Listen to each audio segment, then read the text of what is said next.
서울 중구 태교로 육가에 위치한 남대문교회 담임 목사님인 손윤탁 목사님이십니다. 오늘 본문 중심으로 볼지어다 열리문이다 라는 제목으로 말씀을 전해줄 때 많은 은혜 받으시면 할렐루야 박수로 환영합니다.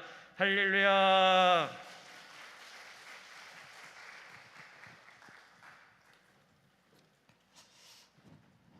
할렐루야.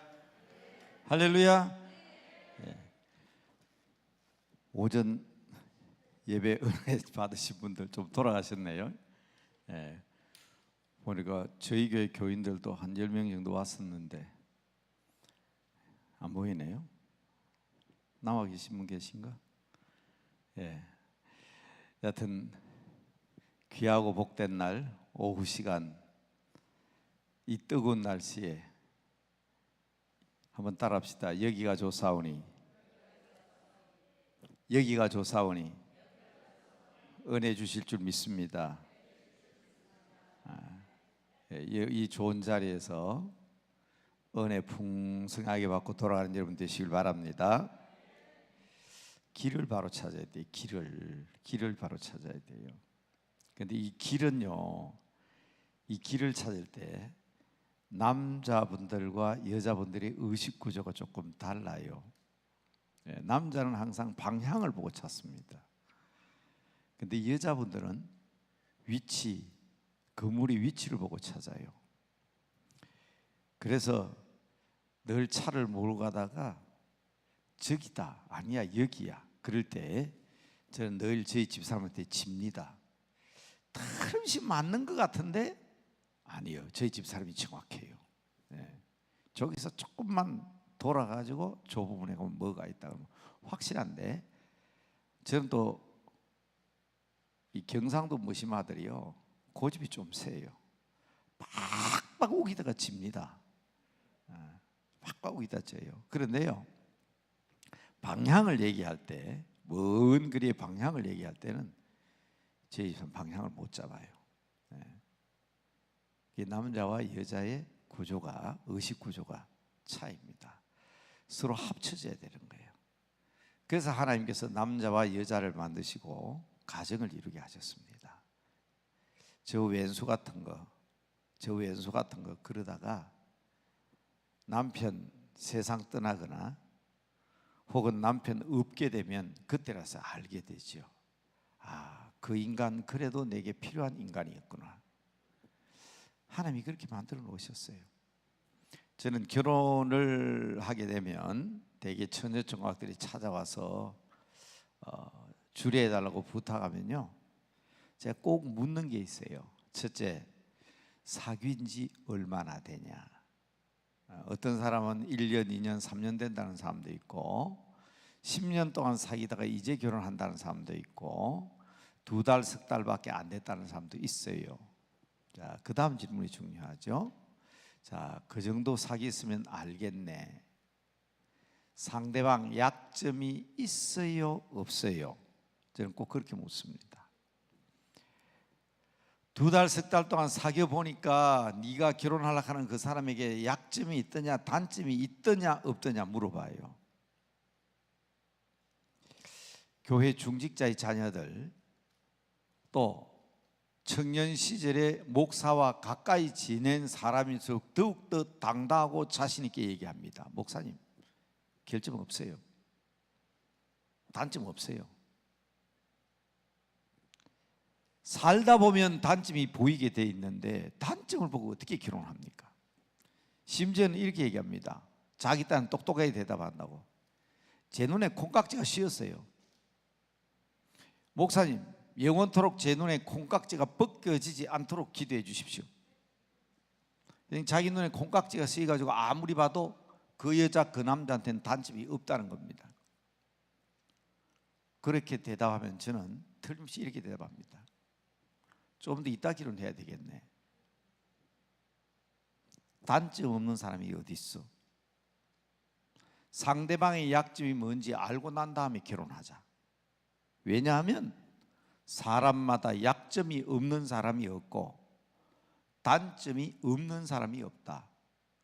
완벽한 사람이 있다면 우리가 왜 예수를 믿어야 하며, 완벽한 사람이 있다 하면 왜 남자 여자가 결혼해서 가정을 이룹니까?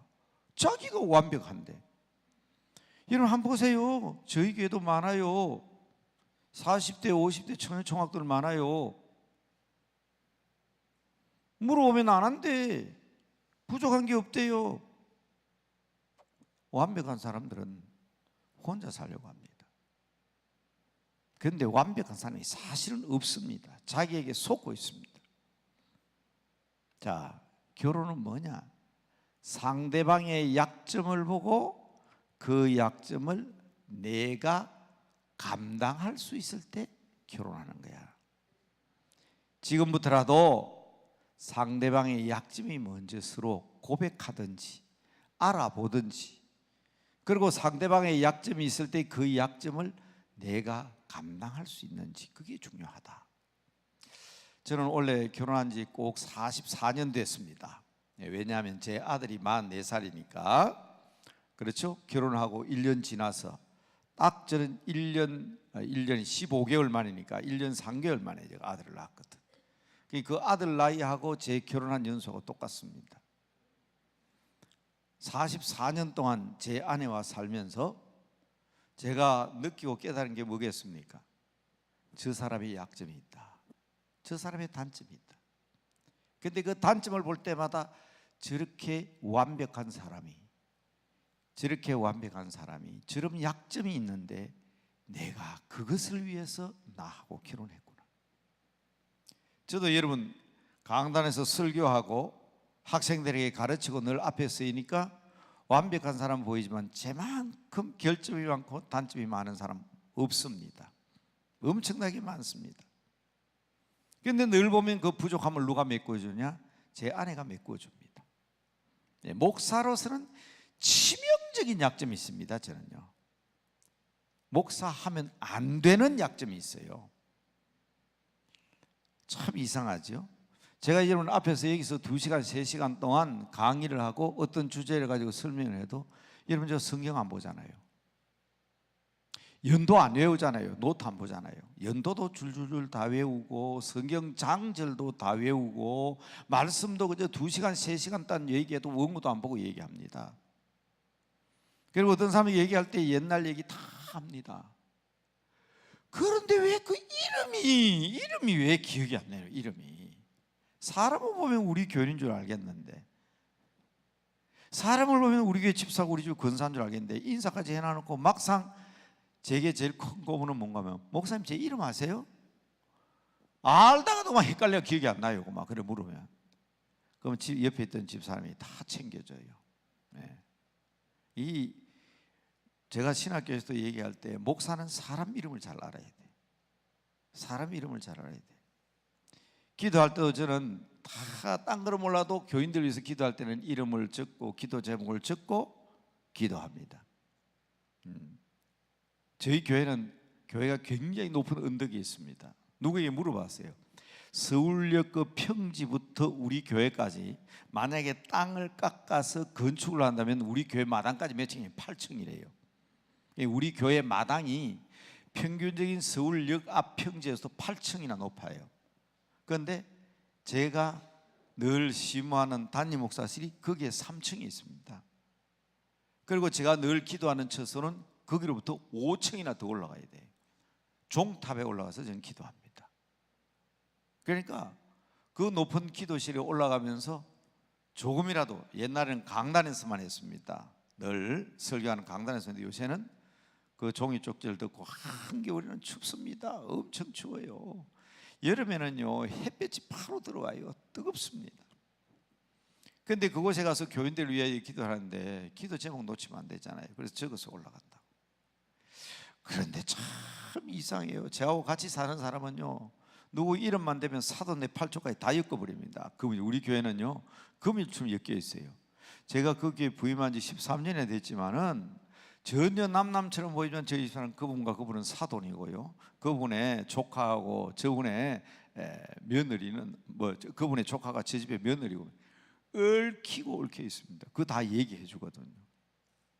치명적인 약점을 메꿔주잖아요. 제가 지금 얘기하려고 하는 게 뭐예요? 여러분 잘 아셔야 됩니다. 여러분 가정이 평화롭고 복되고 아름다운 가정이 되려면 교회가 평화롭고 아름다운 가정이 되려면 이 원리 아셔야 됩니다. 오늘 여러분 가정을 위해서 기도하러 오신 분들, 오늘 이거 하나는 털어놓고 하나님 앞에 기도해야 됩니다. 내 남편을 귀히 여기지 않거나 내 아내를 귀히 여기지 아니하면 기도가 막힌다 그랬어요. 내가 여기서 부르짖고 기도했는데 기도가 막혀버리면 무슨 소용이 있어요? 기도가 막히면 안 되거든. 오늘 제가 여러분에게 말씀드릴 것은 주제는 문입니다. 문입니다. 방금 목사님 말씀하셨죠? 너희 앞에 열린 문을 두었다. 열린 문. 이 참 중요합니다. 근데 이 문이, 기도할 문이 막혀버리면 기도가 무슨 소용이 있냐고요? 오늘 주제입니다. 그러니까 여러분, 첫 번째 말씀드린 것은 여러분 부부가, 여러분 가정에 이 기도의 문이 막히지 않도록 해야 됩니다. 자, 여러분 보세요. 제가 이것은 마이크를 놓고 얘기해야 되기 때문에 여기 잠깐 되죠? 방송실. 자, 여러분 제 손을 미안합니다. 자리 옮겨서 제가 이 양손을 써야 되기 때문에 보세요. 손가락 있잖아요. 손가락. 요렇게 장점만 있는 거, 장점이 있을 때는 서로의 장점만 있기 때문에 손을 갖다 붙이면 요렇게 갖다 붙입니다. 안 붙어요. 안 붙어요. 붙어 있는 경우가 있습니다. 이걸 뭐라냐? 이렇게 붙어 있는 걸 밴딩이라 합니다. 밴딩. 밴드로 감아놓으면 붙어 있다 이 말이에요. 밴드로 감아놓으면 그게 뭐냐면 직장, 학교, 교회 그런 울타리 밴드로 감아놓으면 밴딩이 돼요. 그런데 그 밴드를 끊어버리면 끊어집니다. 결혼은 밴딩이 아니에요. 본딩입니다. 본딩. 한 몸이에요. 한 몸. 이게 한 몸이 되는 게 아니에요. 벌려놔야 돼요. 뭐요? 장점만 자랑하지 말고 벌려놔라. 뭐요? 단점이 보이잖아요. 반점. 그렇죠? 이 마디마디 단점이 보이잖아요. 여기도 상대방의 약점을 내 장점으로 메꿔줘야 됩니다. 무슨 말인지 아시죠? 상대방의 약점이 있는데 그 약점을 내 장점으로 덮어줘야 됩니다. 요걸 뭐라 그러냐? 밴딩이 아니에요. 본딩입니다. 붙어버렸어요. 이게 결혼이라고, 이게. 그래서 지금은 주책이다, 꼰대다 그럴까봐 그런 소리 못합니다만은 제가 목사 안수를 늦게 받았어요. 40대 중반에 목사 안수를 받았습니다. 그때 저는 비슷한 부부들에게 늘 말씀을 그렇게 했습니다. 부부가 잠을 잘 때 깍지 좀 끼고 자봐라. 그러면 부부 생활의 원리를 안다. 내 장점만 가지고 상대방 장점만 보려고 하니까 여기에 문제가 생기는 거예요.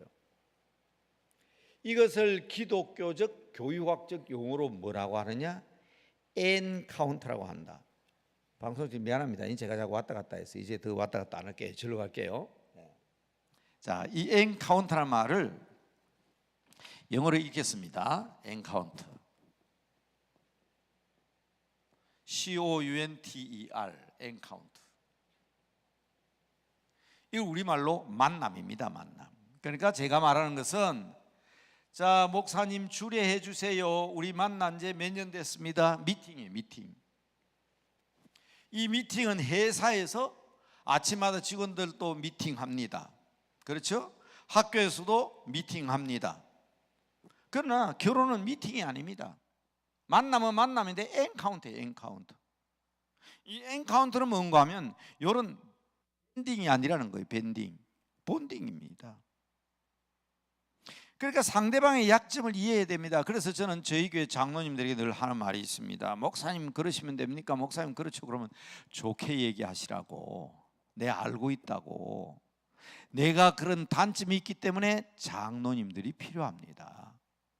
장로님 얘기해 주십시오. 그리고 내가 할 수 없는 일들이 있으니까 장로님 메꾸어 주십시오. 목사의 단점이 보이면 아하, 저래서 장로가 필요하구나. 그래 교회가 평화롭고 그래야 교회가 아름다운 교회가 되는 거예요. 자, 여기 목사님들 계시면, 장로님들 계시면 잘 아셔야 됩니다. 살다가 보면 맞습니다. 그 청년의 말처럼 목사님 장점만 알고 결혼했는데 살다 보니까 단점이 보이래요. 그러면 저것 때문에 내가 필요하구나. 제가 공개할 수는 없지만, 공개도 사실은 괜찮은데 제 아내도 결정적인 단점들이 있어요. 정말 미안합니다, 그런 표현을 써서. 여자인데 저게 왜 안 될까? 그런데 나는 그걸 할 수 있거든. 나는 그걸 할 수 있다고. 그래서 그때마다 저 몫은 내가 해야 되는 일이구나. 저건 내가 해야 되는 거야. 그래야 이게 본딩이 되는 거예요. 자, 여러분, 오늘 문에 대해서 얘기를 합니다만은, 또 기도하기 위해서 모였습니다만은, 여러분 영어로 이 엔카운트와 미팅을 잘 구별하셔야 됩니다. 본래 엔카운트란 말은 사전에 찾아보면 만남은 만남인데 전쟁을 할 때 적군을 딱 만났어요. 그럴 때 어디를 공격하는 것을 엔카운트라 하냐? 적의 단점을 보고 공격하면 져요. 적군의 약점을 보고 공격을 해야 내가 이기는 거예요. 이걸 조우라는 말을 씁니다. 만나면 만남인데 적군들끼리서 만나보고 조우했단 말이에요. 내가 적과 맞닥뜨려졌다 이 말이에요. 조우라는 말을 씁니다. 이게 영어에서 엔카운터란 말이에요. 그게 상대방의 약점이 보이면 거기에 내 자신을 던져서 나를 메꾸어 주는 거예요. 그래서 부부간에 싸우면은, 이 전쟁 용어라고 했는데 엔카운터가, 부부간에 싸우면은 이김이 없잖아요. 나는 오늘 우리 집 사람하고 싸워서 이겼다, 그럼 바보예요. 진 거예요, 진 거. 부부끼리 싸워가지고 뭐가 유익이 있습니까? 우리 목사님들도 가끔 모이면 그럽니다. 장로님들하고 당회하다가, 집사님 당회하다가 교인들하고 이렇게 싸워서 내가 목사니까 당연히 이겼지. 내 마음속으로는 아이고 또 졌구나. 그래서 제가 목회자들에게 늘 쓰는 말이 있습니다. 미안합니다. 제가 신학교에서 한 20년 강의하다 보니까 자꾸 이런 말 자꾸 쓰게 되는데, 그래도 여러분 이게 일반 생활 속에서도, 우리 성도의 삶 속에서도 꼭 알아야 될 말입니다. 100번 전쟁하면 100번 패한 거예요. 100전 100패입니다. 그리스도인은 싸우면 안 돼요. 그래서 우리 목사님이 강단에서 아침에도 기도할 때 그러시대요. 하나님, 우리나라를 통일을 시켜주시되 독일처럼 통일되게 하여 주시옵소서. 옛날 우리 김성광 목사님 계실 때 늘 자주 기도하던 말씀입니다. 독일처럼 통일돼야 된다. 독일은 전쟁하지 않았습니다. 전쟁하면 진 거예요. 전쟁하면 진 거예요. 100전 100패입니다. 그러나 어떤 때 승리하느냐? 100번 화해하고 100번 화목하면 100화 100승이라. 100전 100패 100화 100승. 중요한 말입니다. 100번 전쟁하면 진 거다. 부부끼리 전쟁해가지고 싸우고 이기는 게 없고요. 성도들끼리 싸워가지고 이긴 게 없습니다.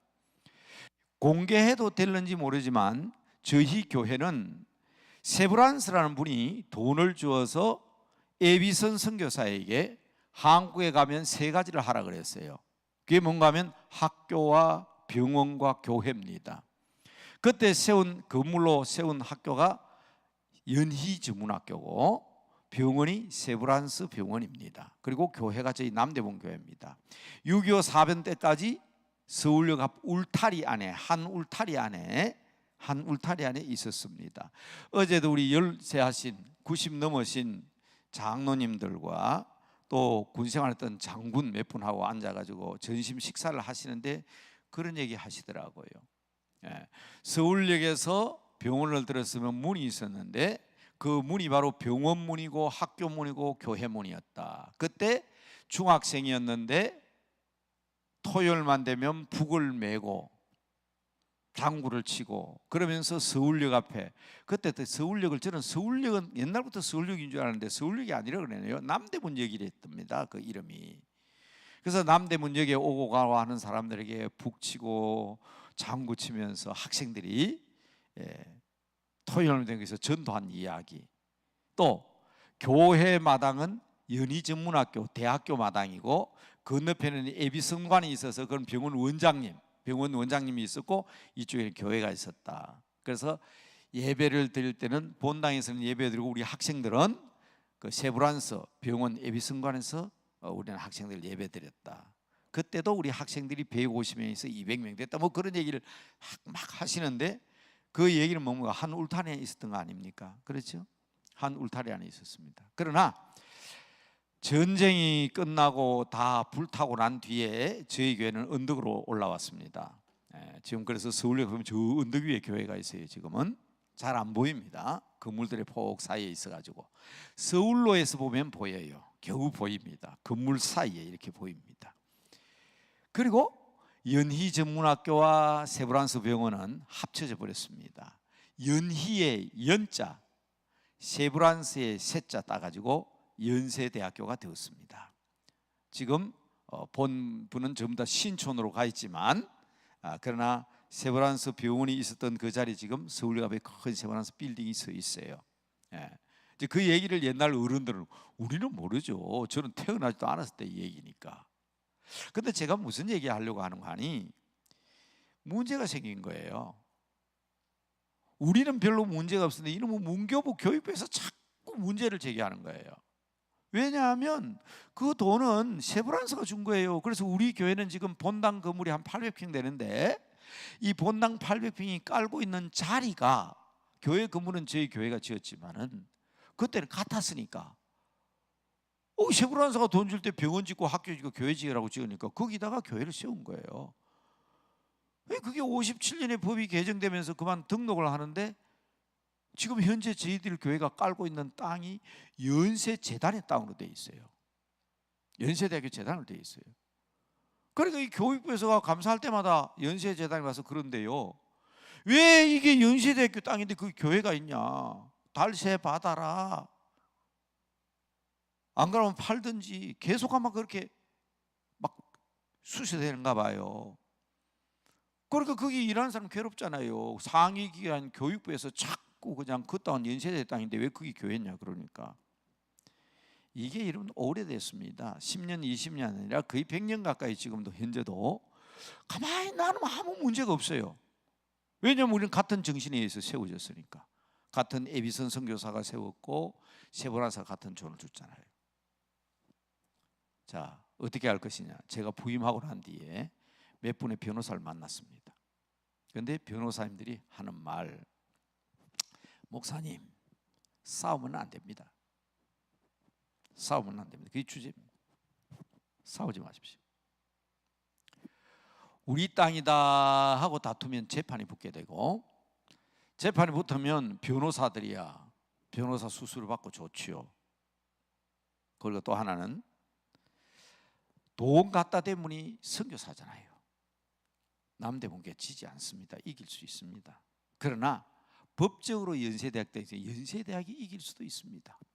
그런데 목사님, 전쟁하면 큰일 납니다. 왜? 신문에 선교사가 준 돈으로, 세브란스가 준 돈으로 선교사가 병원 세고 학교 세고 교회 세우는데 네 땅 내 땅 사오면 좋아하는 이가 누굴까요? 사탄입니다. 변호사님의 얘기예요. 누가 좋아하느냐? 대한민국 6만 교회가 욕 다 얻어먹습니다.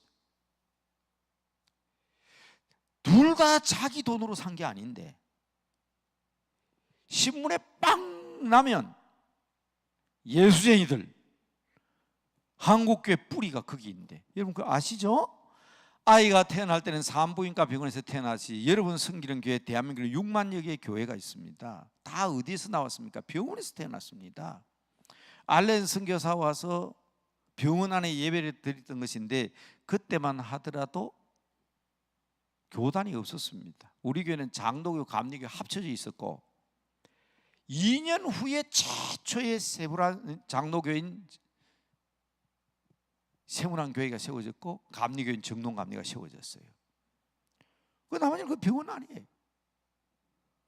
6만 교회가 거기서 태어났는데 6만 교회 어머니가 네가 어머니다, 네가 아버지다, 네 땅이다, 내 땅이다 싸우면 이거 이긴 거 아닙니다. 이거 누가 해도 이긴 거 아닙니다. 제가 변호사 이름도 밝혔으면 좋겠는데 이름만 되면 다 합니다. 그 아버지는 한국의 유명한 작곡가고 그 가정에 대해서도 우리 대한민국 사람은 다 아는 사람입니다. 그 아드님이 저희 교회 집사님인데 요새 텔레비도 많이 나와요. 그분이 제게 한 얘기예요. 목사님, 교회가 싸우면, 대학과 교회가 싸우면 그건 이기도 진 겁니다. 그래서 저는 이 말을 깊이 새긴 거예요. 백전백패다. 여러분, 하나님을 믿고 하나님 앞에 기도하는 사람이 늘 승리하는 삶을 살아야지, 싸워보기도 전에 싸움 자체가 지는 것이라면 그 왜 싸웁니까? 사탄과 싸워야지, 영적인 전쟁에서 승리해야지. 이런 전쟁은 백해무익이에요. 그래서 성경은 부부 싸움부터 문제로 삼고 있는 겁니다. 오늘 기도 나오신 여러분들 기억하셔야 됩니다. 백전백패 백화백승이다. 어떤 부인이 이혼하기로 결심을 한 거예요. 그래서 이 인간이 잠자는 시간에 내가 나가야 되겠다 싶어서 아침에 보따리를 사가지고 끼고 나가다 보니까 남편이 누워 자는데, 그래도 내하고 살을 부비고 함께 살아온 남편인데 얼굴이나 한번 봐야지, 그래도 마지막 얼굴이나 한번 보고 자자 싶어서 나가다가 이렇게 보니까 옛날에 총각 때는 팽팽하고 그 잘생겼던 남편 얼굴을 내려보니까 그래도 주름살이 생길락 말락, 머리에도 흰머리가 2개, 3개 있는데 참 내려다보면서 아이고 이 인간아, 그래도 내하고 살다가 고생은 했는가 보다 하는 순간 자기도 모르게 눈물 한 방울이 뚝 남편 얼굴에 떨어졌어요. 남이 깜짝 놀라고 눈을 떠보니까 마누라가 보따리 안고 내려다보고 있거든. 여보 이거 왜 그래요? 나 지금 당신 버리고 갈라 하는데 당신 얼굴을 쳐다보니까 고생한 흔적이 보이네. 이혼했겠어요 안 했겠어요? 집 나갔겠어요 안 나갔겠어요? 나갈 수 없지요. 나갈 수 없습니다. 문제는 그 눈물 때문입니다. 여러분, 우리가 하나님 앞에 흘리는 한 방울의 눈물, 한 방울의 그 기도는 얼마나 큰 위력을 발휘하는지 모릅니다. 저는 옛날에 부산에 가면, 제가 처음 신학교 졸업하고 있었던 교회가 광안리 해수욕장이 있는데 그 광안교회란 교회입니다. 담임 목사님은 저 여의도 교회 이영훈 목사님의 큰아버지입니다. 이경준 목사님. 몇 년 전에 이영훈 목사 만났을 때 그랬어요. 내가 옛날 부산 광안교회에서 전도사 했지요, 이경준 목사님. 그랬더니 이영훈 목사님 그러시더라고. 와, 우리 큰아버지 성격이 보통 아니신데 거기서 전도사 생활을 했네요 그러더라고요. 그 교회 바로 앞에 가면 광안 천주교회 있고 그 앞에 보면 동산원이라는 고아원이 있었습니다. 제가 한 3년 동안 그 고아원의 아이들을 돌보는 때가 있었습니다. 학교 선생하면서요. 말 안 들어요. 말 안 들어. 혹시 여러분 그 중에 누가 이 자리에 있는지 모르지만 옛날 얘기니까요. 못됐습니다. 정말 못됐어. 그 부모들이요, 겨울에 지금 세탁기가 있는 때가 아니잖아요. 그 많은 아이들 빨래를 빤다고 호호 빨래 빨면 제가 그래요, 학생들 보고 불러가, 야 좀 같이 거들어 드리라 그러면 이럽니다. 전도사님 그런 소리 하지 마세요. 저 선생님들은요 우리 아니면 돈 못 벌어요. 우리 때문에 돈 벌어 먹고 있는 사람들이에요. 그런 거예요. 그 부모들을 보고 그래요. 우리 때문에 저 돈 벌어 먹고 있기 때문에 빨래 하는데 우리 보고 그들아 소리 하지 말라는 거예요. 못됐지요. 참 못됐어요. 그때 그랬습니다. 그런 아이들 다 변화되어서 예수 믿었다면 훌륭한 부인이 됐겠고 지금은 적어도 50대는 됐을 거예요. 근데 말이에요, 무엇이 애들이 더 문제예요. 숨어서 그냥 코로 연기가 나오는 아이가 없나? 가끔 되면 전직 때가 되면 그냥 고함 지르는 놈이 없나? 주패입니다 그냥. 지금은 당장 고발하겠죠. 어디 패요? 그렇다고 전도사인 저한테 지가 같이 두들겨 패지를 못하잖아요. 그대로 버려두면 애 못 써요. 그리고는 붙들고 웁니다. 같이 부둥켜고 같이 웁니다. 그리고 같이 기도합니다. 걔들이 얻어맞을 때만 하더라도 전도사 자기들이 그래요. 내가 아직까지 학생이라 그렇지, 내가 여기 나가서 한번 보자, 전도사 만나면 길에서 만나면 그냥 내가 죽여버릴 거다, 그런 생각 든대요. 한 대씩 얻어맞으면. 그런데 어디서 사그러져 버리냐? 같이 부둥켜 안고 눈물 흘리면, 기도하면 아이들이 달라져요. 무엇 때문에? 그 눈물 때문에. 여러분, 기도는요 눈물이에요. 기도는 눈물이다. 기억하시기 바랍니다. 그래서 다윗이 뭐라 그랬습니까? 나의 눈물을 주의 병에 담으소서. 이것이 주의 책에 기록되지 않았습니까? 하는 것이 다윗의 기도입니다. 아내에게 눈물을 보이고 남편에게 눈물을 보이고 자녀들에게 눈물을 보일 때 변화가 되는 것처럼, 물리적으로 화학적으로 얘기하면 눈물보다 진한 것이 땀입니다. 땀보다 진한 것이 피입니다. 그러나 여러분, 영적으로 눈물보다 더 진한 게 없습니다.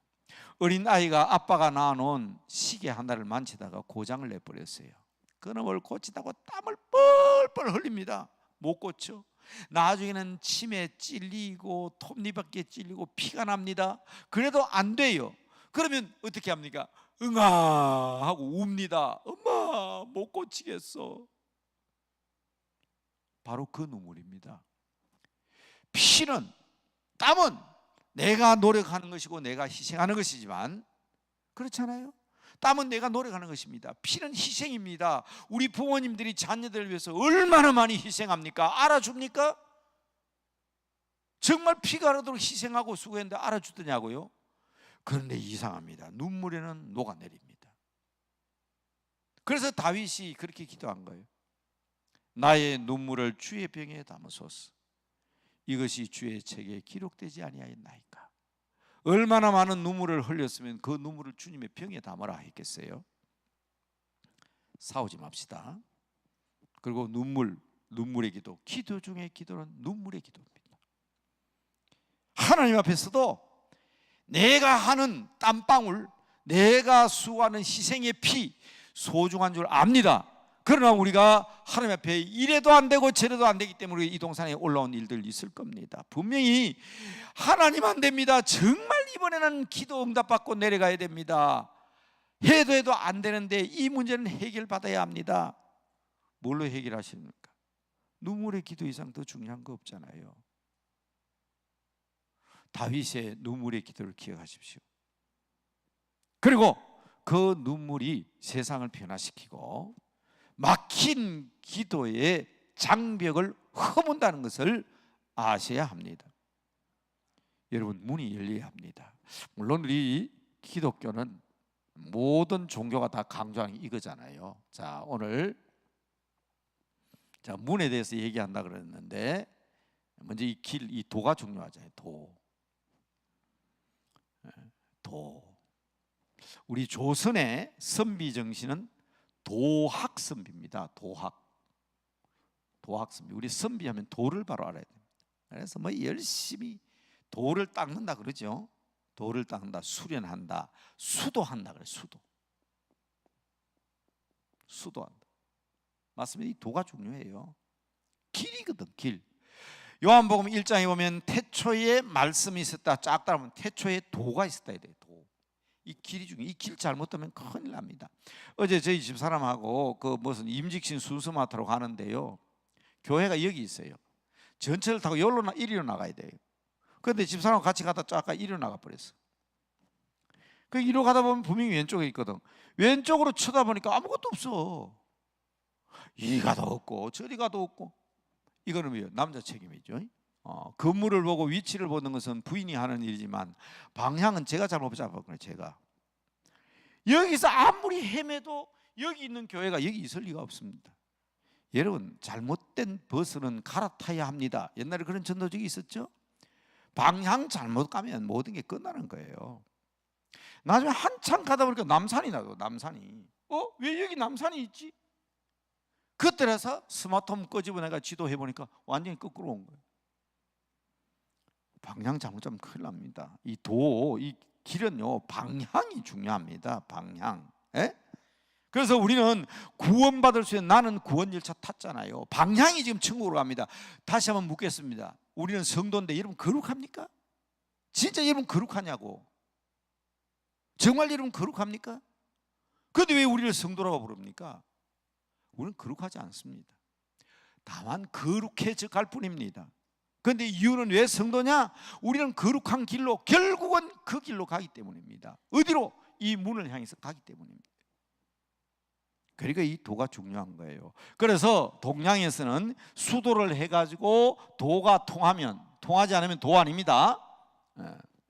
도하는데 통하지 않는 것은 절대로 도가 아닙니다. 그냥 듣지 마세요. 제가 이거 그냥 여러분들에게 목사가 얘기하는 게 아니고, 제가 여러분 동양 철학자입니다. 영남대학에서 동양 철학을 공부해서 박사학위를 받았습니다. 그래서 제가 동양 철학 박사학위를 받고 난 뒤에 파평윤 씨가 계시는 거 모르겠어요. 파평윤 씨의 어떤 비문이나 뭐 그걸 얘기할 때 철학자니까, 점치는 사람 아닙니다. 이 철학자니까. 물론 저와 같이 동양 철학을 공부한 사람 가운데는 주역을 같이 공부했기 때문에 그것 붙들고 점치는 사람도 있습니다. 무당도 같이 공부했고 스님도 저와 같이 공부했어요. 그러나 여러분, 제가 그냥 이 설명, 수도를 한다, 도학습니다, 도통하는 것은 여러분 그냥 일반 사람이 얘기하는 거, 전문가가 얘기하는 겁니다. 전문가가 얘기하는 겁니다. 도는 통해야 도입니다. 통하지 않는 도는 아닙니다. 오늘 여러분 딴 건 몰라도 이거 꼭 기억해 놓으셔야 됩니다. 통하지 않는 것은 도가 아니다. 막다른 골목에 가면 길목에 이렇게 써붙여 놨습니다. 길이 아닙니다. 막혀 있습니다. 그렇게 돼 있죠? 통해야 길이라고. 여러분, 저는 동양철학 공부했다 그랬습니다. 유교를 공부했고 공자 맹자를 공부한 사람이에요. 주역을 공부했습니다. 일본에서 성행하는 양명학도 공부했고, 특히 유교에서 말하는 우리 한국의 주자학도 공부했습니다. 인도의 철학도 공부했습니다. 그런데 모든 동양의 학문을 공부한 결과 제가 내린 결론은 도통한 것이 하나도 없어요. 다 막혀 있어요. 이 도통한 사람을 뭐라 그러냐? 자, 용어 제가 쓰는 용어는 그냥 쓰는 용어 아니라 그랬어요. 도통한 사람을 뭐냐? 길도자에다가 선비사자를 써 도사라고 합니다. 여러분, 도사라고 하면 소위 수염이 이렇게 길고 머리가 길고 그냥 백발에 이렇게 도포자락을 날는 사람이 도사라고 생각하십니까? 그럼 다 죽잖아요. 다 죽잖아요. 죽으면 이게 다 막혀 있어요. 여러분, 이거는 그냥 단순하게 동양 철학을 공부한 사람은 이 도통한 것이 뭔지 모르는 것 같아요. 도통했대. 근데 도통한 사람이 없어요. 당신이 동양 철학으로 박사학위를 받았으니까 당신은 동양의 도에 대해서 능통하겠네요? 아니요. 동양 철학으로는 이 길이 없습니다. 그래서 저는 부정합니다. 진짜 도통한 사람은 어디에 나오느냐? 딱 나오더라고, 성경에. 어디에? 고린도전서 1장에 딱 나오더라고. 십자가의 도가 아니면 선비라 소리 하지 마라. 십자가의 도가 아니면 지혜자라고 하지 마라. 십자가의 도가 아니면 변론가라고 하지 마라. 고린도전서 1장에 나옵니다. 지혜자가 어디에 있느냐, 선비가 어디 있느냐, 변론가가 어디 있냐. 그 말은 지혜자가 필요 없다는 말이 아닙니다. 유대인들은요, 잠언서 보세요. 얼마나 지혜를 강조하는지 몰라요. 여러분, 기독교는 변론이 필요합니다. 바울과 같고 바나바 같은 변론가가 필요합니다. 이 시대에 우리는 많은 변호사를 필요로 합니다. 그러나 여러분, 십자가의 도가 아니면 아무것도 아니에요.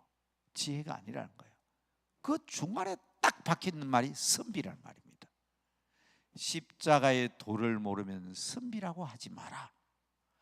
그래서 뭐라고 돼 있죠? 고린도서 1장에 십자가의 도는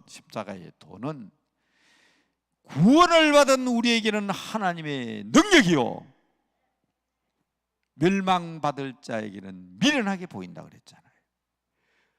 오직 도통한 길은 십자가의 도밖에 없다는 사실을 믿으시기 바랍니다. 다 같이 따라합시다. 십자가의 도. 내가 도사다. 오, 따라하세요. 내가 도사다. 왜 여러분이 도사예요? 도통한 사람들 아니에요. 도통한 사람. 무슨 도? 영생. 죽음이 우리를 가로막지 못합니다. 내가 진실로 진실로 너희 이르노니 내 말을 듣고 또 나 보내신 이를 믿는 자는 영생을 얻었고 심판에 이르지 아니하니 사망에서 생명으로 옮겼느니라. 맞죠? 요한복음 5장 24절 말씀. 그러니까 우리는 도통한 사람들이에요. 그러니까 여러분 이거 분명히 아셔야 돼요. 우리가 도통한 사람들이에요. 우리가 바로 도사라고. 지 아무리 동양 철학을 공부한 사람이라도 또 아무리 성경을 많이 읽어도 요 진리를 모르면 안 돼요. 우리는 도통한 사람이다. 자, 이제 본론으로 들어가겠습니다. 본론으로. 그러면 이 길이 문으로 인도하는데 참 문제가 있어요. 문이 어떤 문이냐, 이게 문제가 있습니다. 여러분, 태초에 하나님께서 우리에게 엄청난 복과 은혜를 주시되 하나님의 형상으로 지음을 받았는데 이놈의 인간들이 그냥 선악과를 딱 따먹어 버렸어. 그래서 하나님께서 벌을 주시는데요, 여자는 해산의 수고, 남자는 밭에서 일하는 땀 흘리는 수고, 이걸 우리는 벌이라고 생각합니다. 그런데 이건 벌 아니에요. 자, 아주 중요한 얘기입니다. 여러분, 교회에서나 목사님에게나 혹은 당회에서 또 여러분이 일하다가 하나님 앞에 벌 받았다고 생각하면 꼭 이 말씀 기억하셔야 돼요. 하나님 앞에 벌 받았다고 생각하면. 한번 따라 합시다. 하나님 주시는 벌은 벌도 복이다. 이거 확실히 하셔야 돼요. 옆집 아저씨한테 두들겨 맞으면 화요, 재앙입니다. 옆집 아저씨한테 터지면. 우리 엄마 아빠한테 얻어맞는 것은 복입니다. 우리 어머니 아버지한테 징계를 받는 것은 복이에요. 잘 되라고 하는 거예요. 얼마나 하나님께서 큰 복을 주셨냐. 병원에 가면 전부 다 만상을 찌푸립니다. 아야 아이고 아파라. 그런데 병원에 가면 웃고 난리가 난 병원인데 그게 산부인과예요. 아기 낳았다고 좋아서. 목사님 기도해 주세요. 결혼한 지 5년이 됐는데 아기가 없어요. 아기 낳도록 기도해 주세요. 무슨 얘기입니까? 왜 벌 받으려고 해? 아기 출산하는 것은 벌인데. 아니요, 하나님이 주신 벌이기 때문에 그건 복이에요. 해산의 고통은 복입니다. 그러니까 지금 그토록 해산의 고통을 당하고 싶어 하잖아요. 요새는 그것까지 겁을 내가지고 안 해가지고 자꾸 인구가 감소돼서 걱정이 많습니다. 어떻게든지 아기 많이 낳아야 되는데, 예수 믿는 사람 많이 낳아야 돼요. 많이 낳아야 돼. 자, 두 번째, 목사님 일할 밭이 필요합니다. 대학도 졸업했고요. 우리 진료 보니까 시험에 합격했는데, 옛날에 저는 학교 선생할 때 안 그런데 요새 선생님들은요, 와, 그 교사 순위고시 합격하면요, 옛날에 과거 시험 합격했으면 집안 잔치한다 그러대요. 그런데 내 동생 우리 진료는요, 순위고사 합격했어요. 집안 잔치 안 해서 그러나? 2년 3년이도 발령이 안 나요. 왜? 선생님들이 사표를 내고 나가야 발령이 나는데, 은퇴를 해야 발령이 나는데 안 물러난다네. 3년 동안 발령이 안 나면 시험 다시 쳐야 된대요. 지금 3년이 다가오니까 걱정이 태산이에요. 그러니까 순위고사 합격해도 그런가 봐. 근데 많은 청년들이 목사님 일할 밭이 필요합니다. 직장 얻도록 기도해 주세요. 왜 벌 받으려고 그래? 밭에서 수고하는 것은 벌인데 복이에요. 하나님 주시는 벌은 벌도 복입니다. 진짜 벌은 그거 아니에요. 요새 우리가 소통하는데 소통이 끊어지는 거, 하나님과의 관계가 단절되는 거, 그게 뭐냐? 최초에 하나님께서 대문을 만드셨어요. 자, 오늘 문 얘기라 그랬습니다. 대문을 만드셨어요. 에덴 동산 동편에 보면 대문을 만드셨는데, 이 대문은 인간의 접근 금지입니다. 인간은 접근 금지입니다. 어떻게 되어 있습니까? 두루 도는 불칼, 옛날에는 화염검이라고 그랬어요. 두루 도는 불칼들이 왔다 갔다 합니다. 창세기 3장 잘 읽어보세요. 마지막에 그룹들, 천사들이 이 대문을 굳게 지키고 있습니다. 이게 무슨 벌인지 아십니까? 바로 생명나무 때문에 그렇습니다. 생명나무. 이 생명나무 과일을 따먹을까 봐 대문을 굳게 만들어 놓은 거예요. 절대로 접근 못합니다. 선악과를 따먹었으니 필시 저놈들이 이 생명과일을 따먹으면 영생할까 하늘에서 접근 금지를 시켜놓은 거예요. 아무도 못 갑니다. 이 금하고 있는 여기는 아무도 못 갑니다. 정말 접근 금지입니다.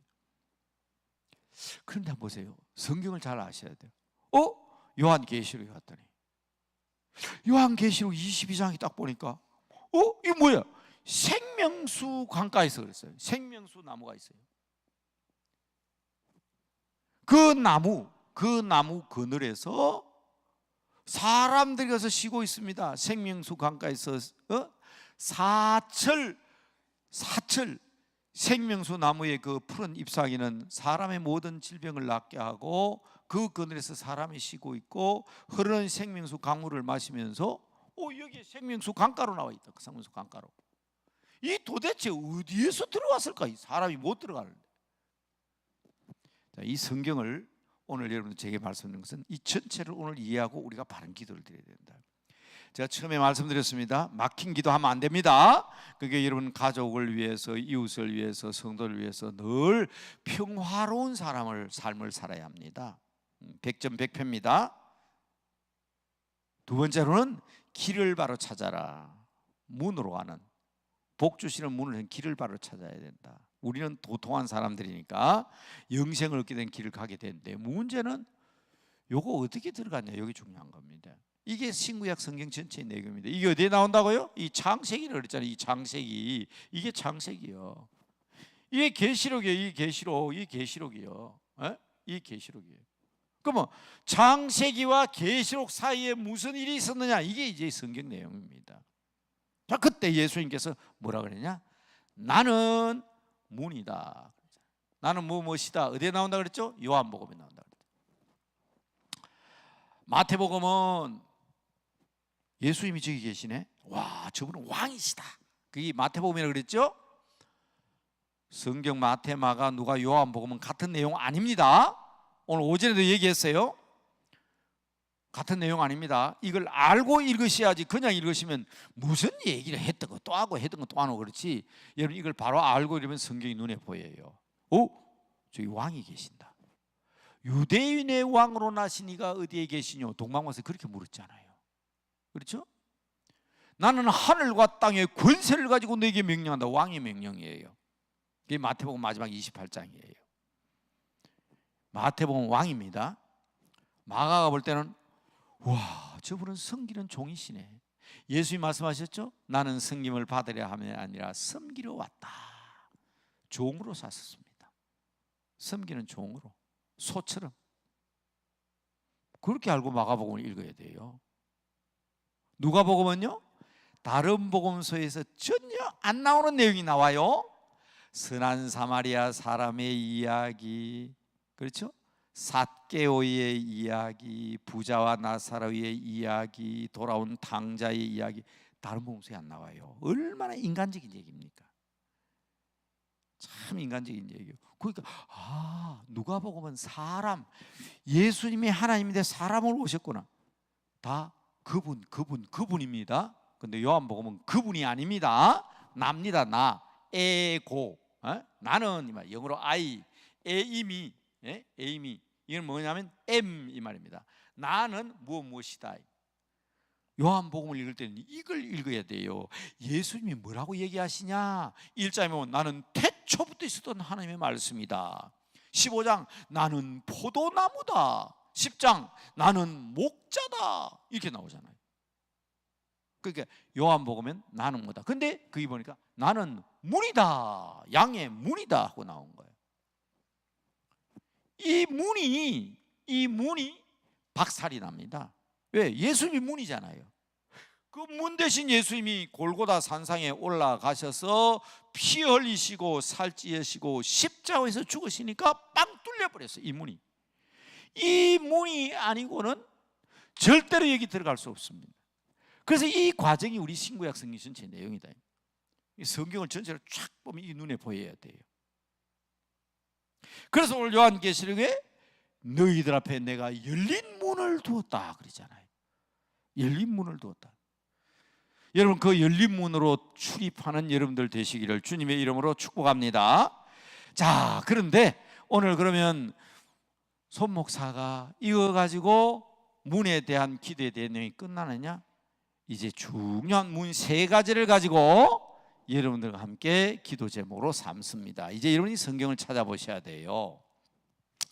첫 번째 문이 뭐냐? 바울은 이렇게 얘기합니다. 로마의 감옥 속에서 이제 언제 죽을지 몰라요.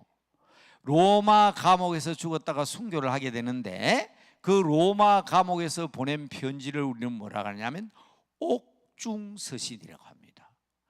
골로새서 4장 3절에 보면 마지막으로 부탁하면서 부탁하는 내용이 나오는데 그 문에 대한 얘기가 나와요. 자, 골로새서 4장 3절 얘기해 보면 우리가 꼭 이 시대에 기도해야 될 문이 있습니다. 왜? 이 문이 아니면 구원받을 수가 없습니다. 이 길이 아니면 길이 없습니다. 그래야 우리가 생명수 강가에 들어갈 수 있고, 아무리 우리가 화해를 하고 세상에 내 새끼다, 내 딸이다, 내 가족이다, 내 남편이다, 우리 부모님이 해도 여기에 다 들어가야 될 거 아닙니까?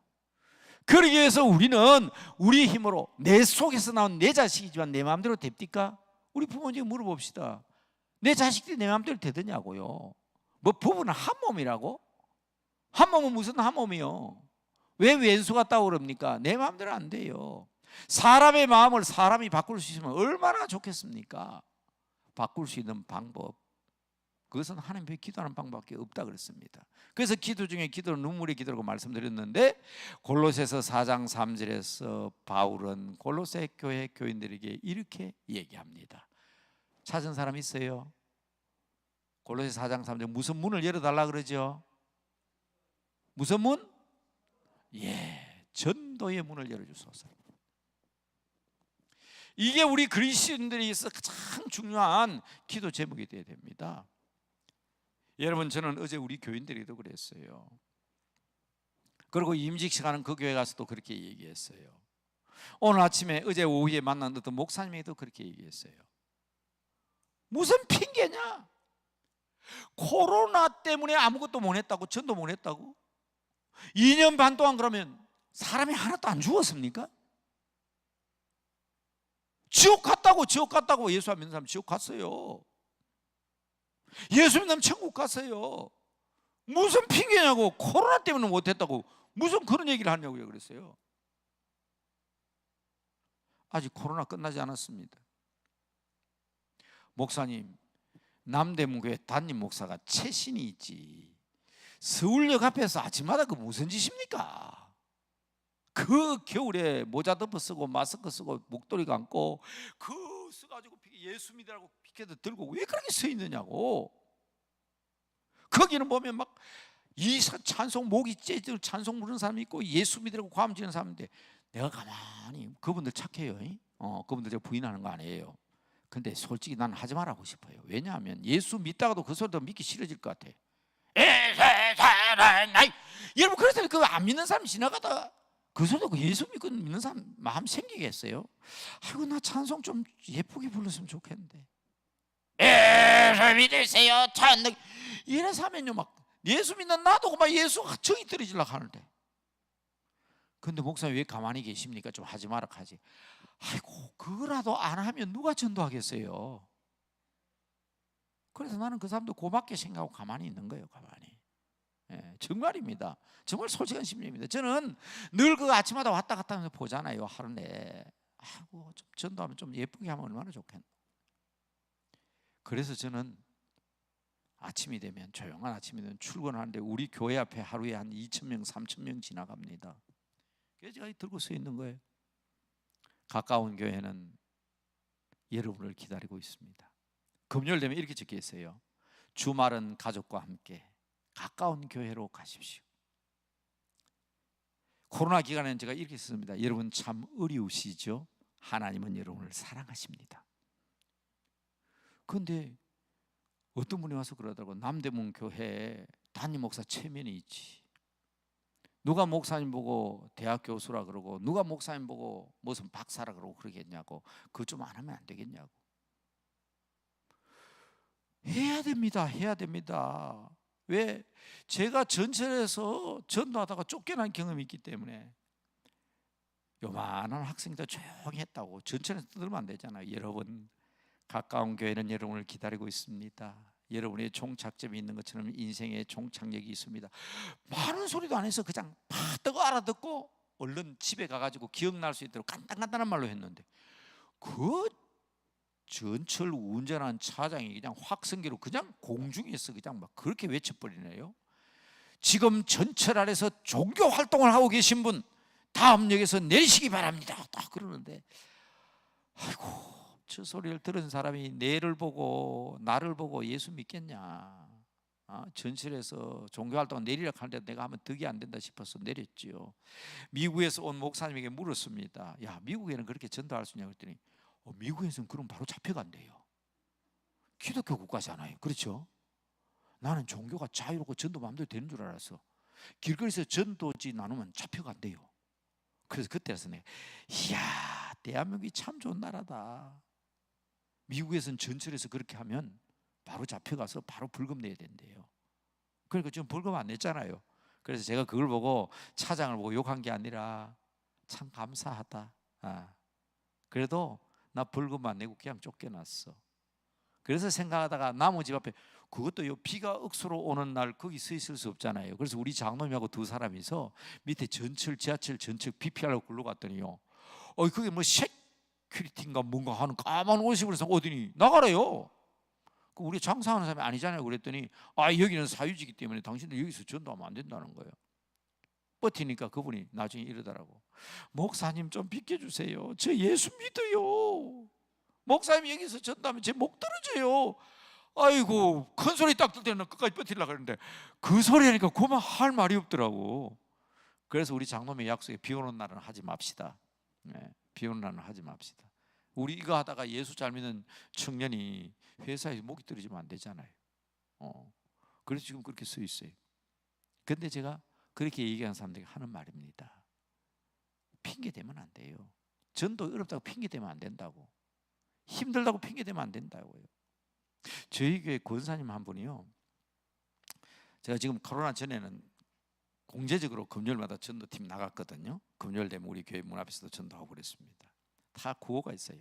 전도 되면 좋고 안 되면 더 좋고. 왜? 복이 내한테 오잖아. 전도인은 그래요. 전도 되면 좋아요. 전도가 돼야 되니까. 안 되면 더 좋고, 욕 얻어 먹으면 3배 좋고 뺨 맞으면 7배 좋다. 제가 줄줄 외우잖아요. 이건 제가 수십 년 동안 제가 전도대에게 가르쳐 왔던 겁니다. 전도 되면 좋고 안 되면 더 좋고, 욕 얻어 먹으면 3배 좋고 뺨 맞으면 7배 좋다. 우리 권사님이 가는 데마다 제발 자기 이름 얘기하지 마라 그래서 얘기 안 하겠습니다. 자녀들이 의사 선생님이고 교수인데 귀부인이잖아. 남산에게 전도하다가 뺨을 맞은 거예요. 오버라더래서 전도에 들어갔더니 뺨을 세는데 눈이 번쩍하더래. 다른 때 같으면 그냥 큰일 나죠. 그런데 그 생각이 나더래. 오늘 뺨 맞았으니 7배 좋구나. 그렇게 와서 보고를 하시더라고. 그러니까 우리가요, 뺨 맞으면 어떻고 옷이 집어뜯기면 어떻습니까? 지옥 가는 사람 못 가게 만드는 일인데, 지옥 가는 사람 못 가게 만드는데, 이거요 전도해야 됩니다. 어떻게 하든지 여러분 전도의 문을 열어 주시옵소서 기도해야 됩니다. 지금 뭐 교회가 어떻다 뭐다 할 필요 없어요. 전도가 길입니다. 두 번째 문이 있어요. 두 번째 문, 이를 위해서 기도합니다. 우리 강남 금식기도는 구국기도원입니다. 지금까지 나라를 살리고 민족을 살리고 정말 독일처럼 전쟁해서 통일되는 것이 아니라 전쟁하지 아니하고 통일될 수 있도록 하나님 앞에 기도하고 있습니다. 그러기 위해서는 전도를 어떻게든지 많이 해가지고 저 김정은이까지 꼬꼬라지도록 전도의 문이 열리도록, 북한까지 전도의 문이 열리도록 기도하셔야 됩니다. 자, 두 번째가 있습니다. 사도행전 14장 27절에 보면 또 문이 하나 나옵니다. 사도행전 14장 27절, 제가 이런 성경을 안 보고 얘기하기 때문에 혹시 절이 틀릴는지 모르지만 아마 틀림없을 겁니다. 사도행전 14장 27절, 바울이 보고합니다. 전도의 문을 열어주소서 하고 기도하면 어떤 역사가 일어나느냐, 어떤 문이 열리느냐. 자, 읽으신 분 계세요? 예, 믿음의 문입니다. 믿음의 문. 여러분, 우리 전도는 우리가 하지만은 진짜 열려야 되면은 이 믿음의 문입니다. 믿음의 문. 한번 따라합시다. 믿음의 문을 열어주소서. 오늘 여러분들 이 동산에 올라왔습니다. 믿음의 문이라는 것은 예수 안 믿는 사람이 예수 믿고 구원받는 것도 믿음의 문이지만은 예수 믿는 사람이 내 안에 계신 성령님을 믿지 못하고 그분과 의논하고 그분에게 맡기면 다 되는데 내 마음대로 하는 거예요. 내 마음대로. 뒷방 널거니 취급하느냐? 부모님을 그렇게 하는 것처럼 성령님 모셔놔놓고 성령님을 내 마음에 그냥 모셔놔놓고 그냥 마음대로 팽개치고 기도도 안 하고 지 마음대로 다 하는 거예요. 믿음이라는 것은 주님을 믿는 것입니다. 믿는 것은 주님이 말씀하신 그대로 복종하는 것입니다. 11조? 아이고 목사님 그게 얼마나 많은데, 어떤 분은 제게 그렇게 많이 내야 돼요? 아이 나는 11조 할 돈이 없어요. 10만 원도 못 벌어요. 그럼 어떻게 살아요? 만 원도 못 벌어요? 1,000원도 없어요? 한 달에 수입이 1,000원밖에 안 되면 100원 11조 내면 되는 거예요. 해보라고 하나님이 주시는가 안 주시는가 못 믿어서 그런 거예요. 그래서 어제도 제가 교회에서 이 얘기했더니 목사님 너무 강한 거 아니냐고 그래요. 강하기는 뭐가 강해? 정말 우리가 못 살고 가난하고 정말 우리가 힘든 이유는 물질에 관한 부분은 우리가 11조는 뭡니까? 돈이 11조가 아니에요. 이건 하나님 겁니다. 하나님 겁니다는 고백이에요. 하나님 앞에 하나님 거라 그러니까 하나님께서 안 주실 수가 없는 거예요. 그런데 그거 어제 뭐 유튜브나 인터넷에 보니까 11조는 해야 됩니까? 말아야 됩니까? 그러면 교회는 어떻게 세워지고 주님의 몸이 어떻게 세워집니까? 말 같은 말을 해야지. 기준이에요, 기준. 제 친구 하나는요 10분의 9를 대학 졸업할 때 지금까지 10분의 9를 바치는 친구가 있어요. 기업이 처음에는 조그만 회사인데 지금은 기업이 7개나 돼요. 그 친구의 말이 그래요. 기준은 10분의 1이지만 나는 하나님 앞에 19분의 9 다 하나님 건데 10분의 1 드리고 10분의 9도 하나님 건데 아이 유황들에게 하나님 앞에 10분의 9 맡기고 10분의 1만 가지고 먹고 사니까 처음에는 힘들더래요. 하나님이 불쌍히 보셔가지고 10분의 1로 가지고 먹고 살아야 되니까 복을 그냥 주셔가지고, 그래서 제가 만든 우리 한국에 재단이 하나 있습니다. 선교교육재단이라고 제법 큰 재단입니다. 대한민국 6만 교회를 다 선교 동력화하자, 평신도들을 교육시켜서 선교의 동력화하자가 만든 게 선교교육재단입니다. 만든 지 한 10년 됐는데 지금은 KWMA에서 그것을 보고 대한민국의 12개 큰 교단과 한국교회 다 일을 하게 돼서 내일 아침 9시에 또 회의를 합니다. 일 때문에. 그렇게 큰 재단이 되었어요. 그런데 그 임원들이 한 30명이 지난주 월요일 화요일 부산에 내려갔습니다. 10분의 9를 하며 드린 이 친구가 호텔비, 저는 센텀 호텔이라는 거 처음 가봤어요. 센텀 호텔 부산에. 센텀 호텔에 호텔비 그분이 다 됐어요. 저녁비 그분이 다 됐어요. 밥값 다 됐어요. 그래서 내가 이 친구가 하도 그냥 그래서 그랬습니다. 고등학교 때 친구인데 제보고 자꾸 예수 믿으라 했대요. 나는 기억이 안 나는데, 내가 목사 된 것은 자기가 전도했기 때문이라고 나는 기억이 안 나는데, 그런데 이야기를 가만히 들어보니까 전도했는 거 맞는 것 같아요. 왜냐하면 그 친구가 내가 그 당시에 예수 믿으라 할 때 내가 대받아친 얘기를 그대로 기억하고 있더라고. 그 얘기는 아무나 할 수 있는 얘기가 아닌데 그런 거 보니까 내일 전도한 사람 맞는 것 같아요. 근데 이 친구한테 물었어요. 야, 이만한 호텔비, 이만한 식사비 네가 다 부담하면 어떡하냐. 그랬더니 다 하나님 건데 뭐, 내가 하는 건데 하나님 건데 뭐. 그게 우리의 물질관이에요. 그게 물질관이에요. 그게 뭔가 하면 우리 믿음이라는 것은요, 안 믿는 사람 믿어가 천국 가는 게 첫째고요, 두 번째로는 우리의 삶 속에 주님을 전적으로 의탁하고 의지함으로 그분을 믿고 살아가는 것이 온전한 믿음인 줄로 아시기 바랍니다. 그러니까 여러분, 안 믿는 사람을 위해서는 믿음의 문을 열어줘야 되지만 우리 믿는 사람도 이 문을 열어줘야 달라고 기도해야 됩니다. 자, 시간이 너무 많이 갔기 때문에 자, 요거 가지고 기도 제목으로 삼아야 되니까 호세아서 2장 15절. 이건 지금 오늘 당장 우리들이 기도해야 될 제목인지 모릅니다. 이 세상이 얼마나 어렵고 힘든지 목사님 아십니까? 제가 왜 오늘 이 기도원에 올라왔는지 아십니까? 목사님 제 심정 아세요? 제 마음 아세요? 이 무더운 여름에 이 더위를 뚫고 강남 금식기도원에 와서 기도해야 될 이유가 있어요. 너무 힘들어요. 저는 올 때마다 그걸 느낍니다. 여러분들이 그 간절함을 느낍니다. 아골골짝 같은 세상인데 무슨 문을 열어달라고 기도하고 있죠? 그렇습니다. 소망의 문입니다. 이 일을 위해서 기도하셔야 돼요. 소망의 문을 열어주소서. 아골 골짜기가 소망의 문이 되게 해주신다 그랬잖아요. 아골 골짜기가 소망의 문이 되게 해주신다. 이 소망을 아까 제가 뭐라 그랬죠? 호라마라 그랬죠. 아침 시간에 호라마, 비전. 하나님께서 보여주시고 주님께서 이루어질 그 소망. 여러분, 아골골짝 같은 세상이고 힘들고 어려운 세상이지만은 여러분 이 문에 대한 개념을 바로 알고 계셔야 돼요. 그래서 여러분 더 많은 성경의 문의 얘기가 나오지만은 많은 거 기억하기 힘들어요. 전도의 문을 열어주셔서 정말 안 믿는 사람도 믿어야 되지만 내 믿음부터 바른 믿음을 가지도록 믿음의 문을 열어주십시오. 그리고 내가 이렇게 어렵고 힘든 상황 속에 있고 세상이 이렇게 어렵고 힘든 상황 속에 있고 경제나 정치나 사회나 문화나 교육이나 세상이 다 혼탁하고 어지럽습니다. 그러나 하나님께서 주님께서 우리가 바른 문을 찾고 주님의 십자가를 들고 바로 갈 때에 우리에게 소망의 문을 열어주신다 하셨사오니 이 문을 열어주시옵소서. 주님께서는 분명히 응답하여 주실 줄로 믿습니다. 우리가 가는 길은 십자가의 길입니다.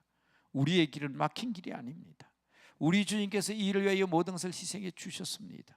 오늘도 여러분 이 문을 열어주시옵소서. 그래서 요한계시록에 내가 너희를 위하여 열린 문을 두었다 그러는데 그 열린 문이 이 문들이 열려야 되지 않겠습니까? 이 문들이 열리고 여러분들의 어렵고 힘든 모든 일들이 다 소망의 문을 통해서 환하게 열려지므로 그 문이 열려져 문이 닫혀 있으면 역시 그것도 닫힌 길이 되고 많아요. 여러분 문이 닫혀 이 창세기 3장에 문이 닫혀 있다고. 닫혀 있으니까 통행 금지라고. 그래서 예수님께서 이 문을 열기 위해서 오셨다고. 그래서 십자가 짊어지시고 십자가의 도를 이루신 겁니다.